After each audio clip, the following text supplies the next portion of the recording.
He said he realized in his hotel room that he needs to stop having unprotected sex with multiple partners. Luckily, he found Lita, who is pure, honest, and chaste. Doring then proposes to Lita, but doesn't have a ring. Then Roadkill hands Doring a condom, which he substitutes as Lita's ring. And she looked all smitten. Such a classy lady. The Jackal joins Joey Styles on commentary. He says Creative thinks that Joey Styles is doing a good job. He's like, well, what do you say? Oh my goodness. That's great. And then an ugly Skankosaurus is going to take 9 inches of black dick, which Devon got all excited about. Even the Jackal got in on that one. He's like, oh, that sounds like a party I want to go to. And he's like, you want to go, Joey? And, he simply said, no.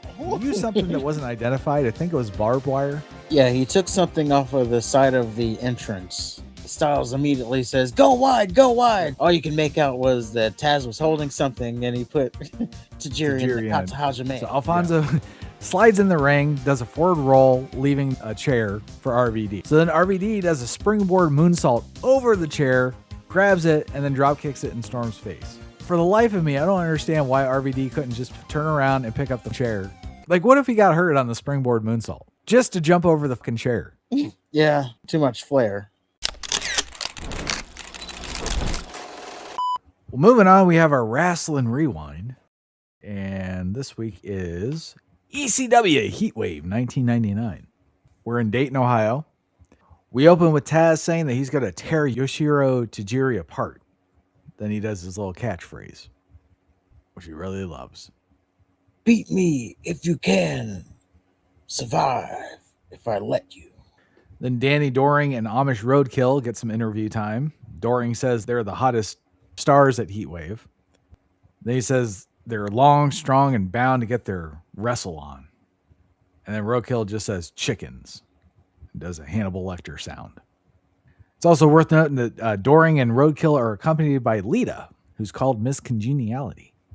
Nova and Chris Chetty are next. Nova's going to be the hottest star at Heatwave, and no one's screwing it up for him. And Chris Chetty thinks he's attractive. Then we get Just Incredible's boy Jason saying he's the hardest star because he's going to beat a girl tonight. Then we cut to the Dudley Boys. They shove Joel Gertner into a wall for some reason. It's never addressed. Then they say that the Dudley Boys will not be the hottest stars tonight. Instead, it's Balls Mahoney because the Dudleys are going to fuck him up. And then Bubba vows to powerbomb Balls through a flaming table. Then it cuts to Steve Corino, Rhino Tajiri, and Jack Victory in the back. Corino says he's the hottest star this time. And then Corino says Tajiri is going to just hand him over the ECW title after he beats Taz, which means Tajiri's probably not beating Taz. Impact players are next. They're unstoppable. Jerry Lynn and Rob Van Dam had to team up to try to stop them, and their momentum started in Canada. Just Incredible couldn't stop staring at Don Marie's tits, and does his catchphrase. That's not just the best. That's not just the coolest. That's just incredible. Then it cuts to Jerry Lynn. He doesn't like Rob Van Dam, but respects him. That's why he has to be his partner against two people he hates the most, the Impact players. And then Lynn says the Impact players are going to get their asses smoked tonight. And then he opens the locker room door, and we see RVD and Bill Alfonso. RVD says he's tagging with Lynn, whether or not Alfonso and Sabu like it. Sabu comes in acting all Sabu-like. And RVD says he's about to show Sabu that he's the whole fucking team if he doesn't quit. Then it cuts to Joey Styles in the ring, says we're about to witness the hottest pay-per-view of the year, Heatwave 1999. So Danny Doring and Roadkill come out. Doring gets on the mic and says he has something to say. Crowd tells him to shut the fuck up. They also want to see Lita's tits. He called Ohio scum, even though he's from Ohio. And then he said he realized in his hotel room that he needs to stop having unprotected sex with multiple partners and settle down. Luckily, he found Lita, who is pure, honest, and chaste. Crowd tells her she has herpes. Doring then proposes to Lita, but doesn't have a ring. Crowd calls Lita a crack whore. Then Roadkill hands Doring a condom, which he substitutes as Lita's ring. And she looked all smitten. Such a classy lady, that Lita. So you have Danny Doring and Roadkill versus Nova and Chris Chetty. Chetty is dressed like a magician, or something. And it starts off with Nova kicking ass while Chetty's still doing his entrance. And then Doring eventually takes Chetty out with his own cane. And then Nova gets hit with a heart attack clothesline from Roadkill and Doring. And then they kick Nova's ass until Nova recovers, hits Doring with a crossroads. Chetty got tagged in, starts running wild. There's a monkey flip into a clothesline spot from Nova and Chetty, which was pretty cool. And then Nova gets Roadkill in a figure four. And Chetty and Doring both come off the top rope and hit leg drops to their opponents. Chetty hits Doring with a blue thunder bomb and then a springboard moonsault and gets on the mic and talks about how great the movie just did was. Chetty then says he's got our Heatwave in his pants and starts dancing poorly. So, of course, Chetty calls Lita in the ring to dance with him, and she does. Nova interrupted, all pissed off, and starts yelling at Lita. Lita tries to slap Nova, but ends up slapping Chetty. Chetty hits Lita with a sit-down FU. Then Nova and Chetty do a secret handshake, because, it's bros before hoes. So then Chetty and Nova won after doing a top rope something to Roadkill. Moments before that, Chetty did a springboard ninja kick to Roadkill, completely missing his target, but Roadkill sold it anyway. I think they called the move the tidal wave. It's a combination splash and leg drop at the same time. I don't know. It looked like a clusterfuck. Then we cut to a video. Taz is praising Tajiri. He says it'd be an honor to wrestle him for the ECW World Heavyweight title. Steve Corino interrupts, says Taz is afraid of getting choked out by Corino. Taz curses at him. And then Corino says, yeah, keep cursing to get over with the crowd. So then Taz curses some more. Then Taz suggests a tag match between himself and Tajiri versus Corino and Rhino. At least that's what I'm assuming, because the way Taz phrased it, it made it seem like he and Tajiri were only going to face Corino. But I have to believe that Rhino would have been involved had that have gone through. Yeah, of course. So Tajiri ends up attacking Taz, repeatedly kicking him in the head. And then it turns out Corino paid Tajiri off and created this ruse. It's weird seeing Tajiri being an ass kicker. Well, this is more of the Tajiri I remember. Not me. I remember the fucking joke from WWF. Oh. This was the first ECW pay-per-view that I ever watched. I feel like it was one of the first ones I've seen too. Because I remember Corino and Tommy Dreamer getting into it. Yeah. The tip-off point for me was the Dudley Boys when they were cutting their promo. I was like, wait, this is the one. And then I remembered I thought I remembered the flaming table spot. Didn't remember it going that way, but... The Jackal joins Joey Styles on commentary. He says Creative thinks that Joey Styles is doing a good job. And then he gets Joey's catchphrase wrong. He's like, oh, what do you say? Oh, my goodness. Yeah, that's great. Then we have Little Guido versus Super Crazy. I've watched this match twice, and I just couldn't get into it. It was a cruiserweight match. Guido hit a Faymaster from the top rope. Crowd chanted, "Where's my pizza?" and Little Caesars at Guido. And then Super Crazy hit a moonsault from the balcony because they fought in the crowd. And later, Super Crazy does his 3 moonsaults, but on the third one, he takes out Big Sal. And then Guido hits an unprettier, but then Super Crazy recovered, hit a powerbomb for the win. Stacked him up. Apparently, Little Guido was trained by Billy Robinson. You don't know who that is, do you? I don't. That's a shame. Well, then we get the Dudley Boys versus Balls Mahoney and Spike Dudley. Devon and Bubba Ray both get on the mic, talk shit about the crowd. Bubba says they're going to find who the best tag team in the world is. And if they had time, they'd kick everyone in the crowd's asses.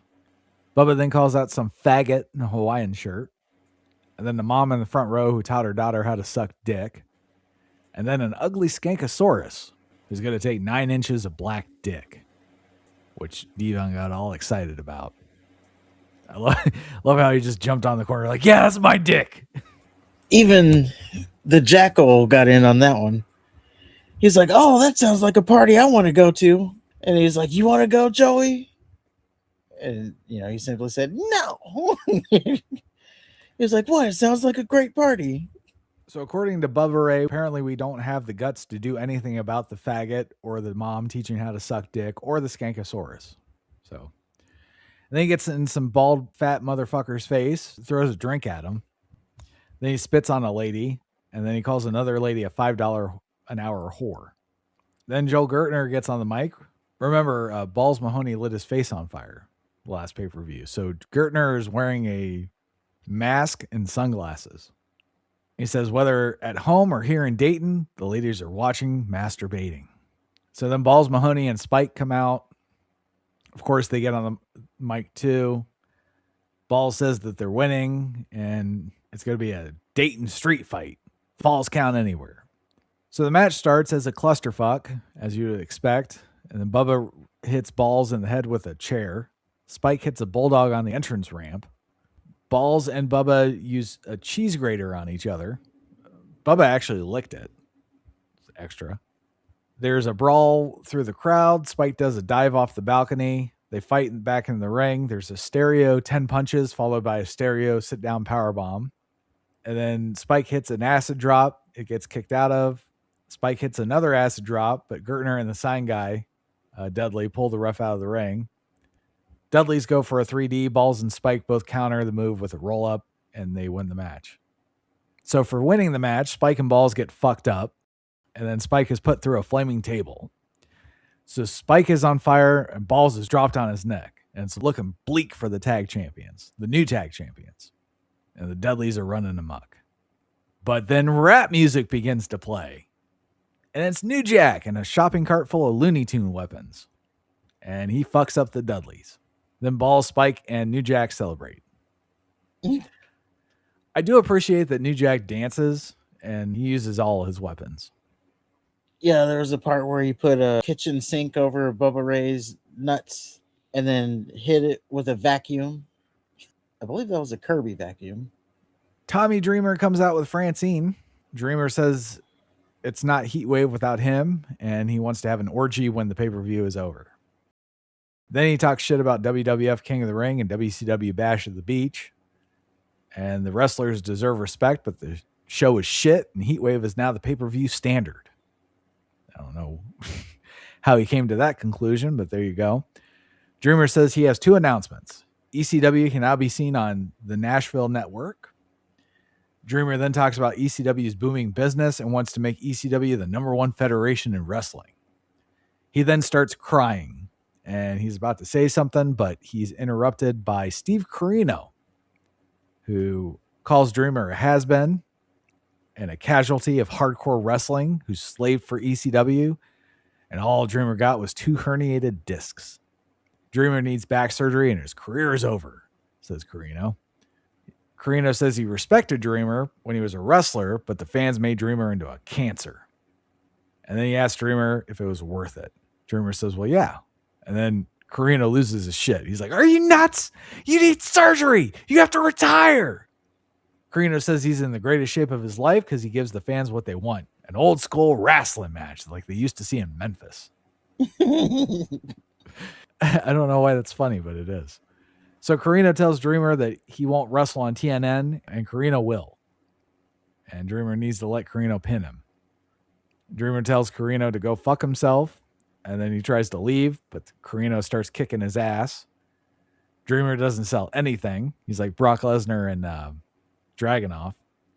And then he starts kicking Corino's ass. Then Francine hits Corino with a Bronco Buster and a DDT and gets the pin that, I guess, there you go. Tajiri gets involved, fucks up Dreamer and Francine, and then Dreamer gets locked in the tarantula. So then Taz comes out. That, of course, leads to Tajiri versus Taz for the ECW World Heavyweight title. And Tajiri fucked up Taz at first, used his kicks and high-risk moves. He tries a tarantula, Taz blocked it, and then he hits a couple Taz plexes and takes over the match. Tajiri hit an enziguri. Taz hit a top rope Tazplex.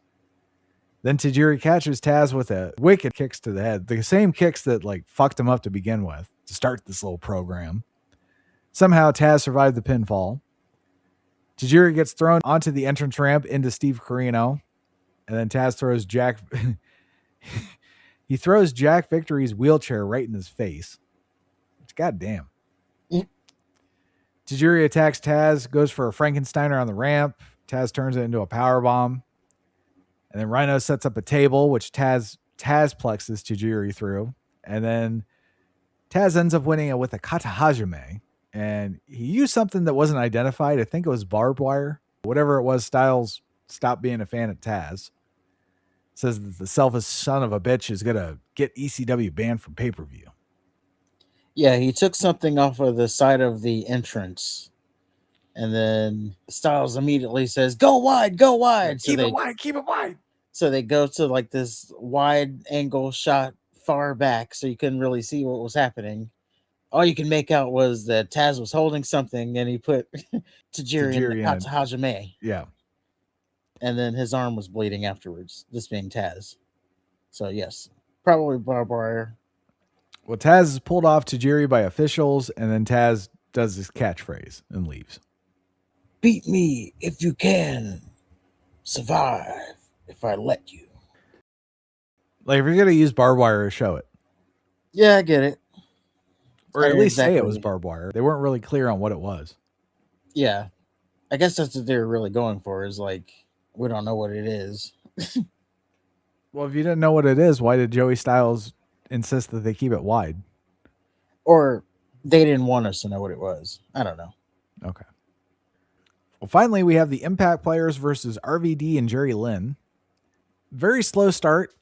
Lots of stopping everything just for them to pose, especially RVD and Just Incredible. Credible wanted absolutely nothing to do with RVD. So RVD and Storm wrestle first. They do 100 reversals until Storm does an awesome transition into a half crab. Jerry Lynn gets in and out wrestles Storm until Credible whacks him in the face with a Singapore cane, which is awesome. And apparently he got that Singapore cane from the Sandman. He beat Sandman's ass and now he has it as a trophy. I didn't know that. Good lord. Credible gets tagged in, starts kicking Lynn's ass. Storm hands him a chair, which he then puts on Lynn and does a running knee to the corner. Lynn and Storm trade a bunch of pin attempts until Storm just kicks Lynn in the balls and hits him with a super kick. Credible pays tribute to Scott Hall by doing a razor's edge. And then Storm attempts a crossbody off the top rope while holding a chair. Lynn meets him with a drop kick. Storm's all fucked up. Credible gets in, tries to do a facebuster to Lynn on a steel chair, but Lynn turns it into a DDT on the chair instead. RVD finally gets tagged in. He starts running wild. And he and Bill Alfonso do the most unnecessary thing I've ever seen in my life. So Alfonso slides in the ring, does a forward roll, leaving a chair for RVD, right? So then RVD does a springboard moonsault over the chair, grabs it, and then drop kicks it in Storm's face. For the life of me, I don't understand why RVD couldn't just turn around and pick up the fucking chair and drop kick it in Storm's face. Like, what if he got hurt on the springboard moonsault? Just to jump over the fucking chair. Yeah, too much flair. Way too much. So RVD and Storm spill to the floor. Jerry Lynn and Just Incredible start fighting. Lynn hits Credible with a bulldog from the top rope and onto the entrance ramp. RVD and Storm get back in the ring. RVD gets Storm on the top rope, tries to do something with a chair, but Storm pushes him off flat right onto the chair. And he follows up with a spin kick from the top rope. And RVD kicked out. Apparently that's Storm's move. I thought it was the half crab. He used that half crab in WCW. Okay. As finisher. Yeah, ECW. It's the top rope spin kick. I thought it was a super kick, but yeah, apparently it was this what they said it was. But I will say I'm probably more familiar in his WCW run. Same. He's awesome though. He is. Credible gets in, starts kicking RVD's ass. RVD ultimately throws him out of the ring. While on the floor, Bill Alfonso somehow sets Just Incredible on a table so RVD can dive on him through it. Storm tries to stop RVD, but eats a drop toe hold on the chair. So RVD goes to dive on Credible, but Sabu comes out like a child and dives on Credible, stealing RVD's thunder. Back to the match, Storm hits Lynn with a chair, goes for the cover. RVD sees this, goes for a 5-star frog splash. Storm dodges at the last second, so RVD hits Lynn, but Lynn kicks out. RVD then hits Storm with a Van Daminator. Lynn follows up with a pile driver, and the good guys won. And then Lynn starts yelling at RVD after the match. I'm assuming it's over the 5-star frog splash. Lynn goes to walk away. Sabu shoves RVD into Lynn. Lynn and RVD start brawling. Sabu gets involved, and everyone's fighting. Security tries to stop it. Then they recap the pay-per-view before going off the air. I enjoyed this. I like the fact that RVD and Credible didn't touch, really. I like that the bad guys cut off the ring, preventing the tag. That's my favorite, like, tag team psychology thing. Yeah, I like the whole story they were telling there with the whole just Incredible just didn't want anything to do with RVD. And Jackal was like, oh, RVD's afraid of Credible. Yeah. Being a heel it up, so good for him. But yeah, all in all, it was a good match. I was like, oh man, Storm versus RVD match would be pretty good. And they were like, oh, we saw them on a previous pay-per-view. I'm like, oh. Yeah. RVD and Credible should be good, though. Yeah. Maybe Lance Storm and Jerry Lynn. Yeah, that'll be something. Lance Storm is good. That's one of the things we're missing in wrestling today is like a Canadian who's like overly good at the technical aspect of wrestling. Yeah, like almost autistic. Yeah, we don't have that. Like we used to have, Bret Hart and Owen Hart and British Bulldog's not Canadian, but he wasn't technical either. Yeah, Lance Storm. There was another guy in WCW who fit that Canadian technical wrestler gimmick thing. Chris Benoit? No, I don't remember his name. Chris Jericho? No, it wasn't Jericho either. Hacksaw Jim Duggan? Which we'll get there. I think he did the I'm Canadian on Nitro. Oh, and then it was over before. Well, I mean, it wasn't going to last long, really. Yeah. Yeah, that makes sense. But yeah, all in all, a good main event. Good main event, so pay-per-view. Yeah, for me, it was a little bit spoiled because I saw it before, but it was a long, long time ago when I saw it. Then I wasn't focusing on the newness of the match or watching the match. I was focusing on, oh yeah, I remember this, and then this is going to happen type thing. I think I completely skipped over Jason versus Jazz. You did. I was going to bring that up, but yeah, Jason looked like a discount Buff Bagwell. Jazz kind of looked like Flava Flav. And then she ended up winning with a face buster. Should have been over after Jason chopped her in the throat, but what are you going to do? Yes, and this was an actual match. Because, usually it's a gimmick thing. But no, there was suplexes, there was arm drags. It wasn't a gimmicked intergender match like a early WCW or something like that. These two legit are out here wrestling each other. It was kind of good too, because Jazz would like do a crossbody or whatever, and Jason would just catch her. So it made sense. Yeah. It wasn't like a Marvel movie where this 100-pound lady is beating the shit out of people twice her size. No, yeah, they made sense of it. It was like she was really fighting a dude. Yeah. Yeah. It wasn't like, today where she's just outpowering him. But that was Heatwave 1999. Our next ECW pay-per-view is Anarchy Rules 1999. The main event, oh my God, is Balls Mahoney versus Rob Van Dam for the ECW World Television title. It's kind of weird that Rob Van Dam is main eventing when Taz is the champion. It is. Other matches to look forward to are Lance Storm versus Jerry. Oh, there we go. Jerry Lynn. We have Sabu versus Justin Credible. We have Mike Awesome versus Masato Tanaka versus Taz. It's a three-way dance for the ECW World Heavyweight title. Then we have Rhino and Steve Corino versus Tommy Dreamer and Raven. It's a tag match for the ECW World Tag Team titles. Is this their first time seeing Raven in ECW? No. Raven feuded with, I think it was Dreamer and Sandman. Then he went away. I think this is the first time we see him after his WCW run. Okay.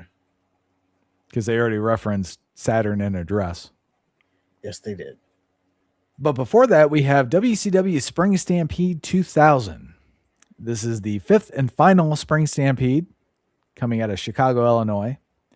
The event was notable for the creation of the new WCW after Eric Bischoff and Vince Russo rebooted the company by vacating the championships, all of them, and refreshing the roster.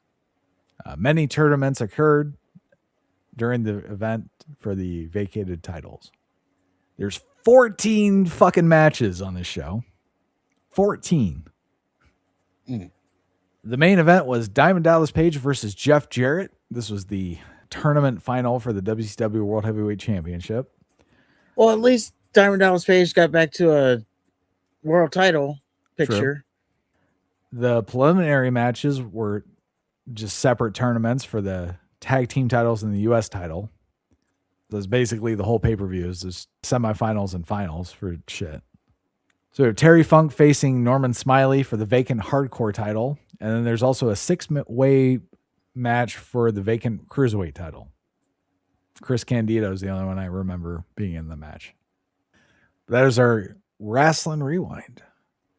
Good stuff. Good stuff. And I write down Stampede 2000 here so I remember for myself. And then what was the ECW one? Anarchy Rules. 99? Yep. All right. Write those down so I remember them.